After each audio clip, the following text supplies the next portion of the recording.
Mga kababayan, bilang tao, karapatan ni unang ginang Lisa Marcos na makaramdam ng sama ng loob at galit. Inamin naman ni Vice President Sara Duterte na hindi naman maling magpahayag ng kanyang saloobin si unang ginang Liza Marcos. Pero yun lang at wala naman anayang kinalaman sa kanyang mandato bilang Vice Presidente ang mga pinagsasabi nito sa naging interview ng isang broadcaster.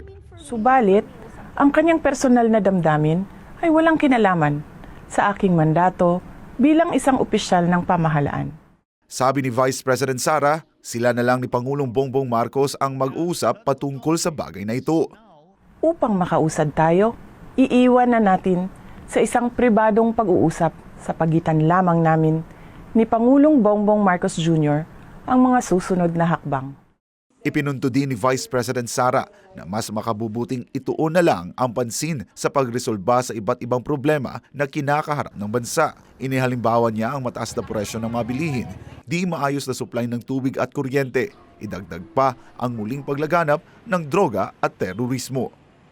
Patuloy ang pagtaas ng presyo ng pagkain at iba pang mga bilihin. At ito ay mas nagpapahirap pa sa dinaranas na gutom o kawalan ng sapat na pagkain ng mahihirap nating kababayan. Nagbabadya rin ang kakulangan ng supply ng tubig at kuryente habang talamak na naman ang ipinagbabawal na droga.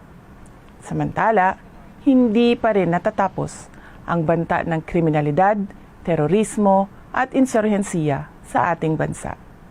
Kini ang mga butang nga angay natong hatagan ug pagtagad.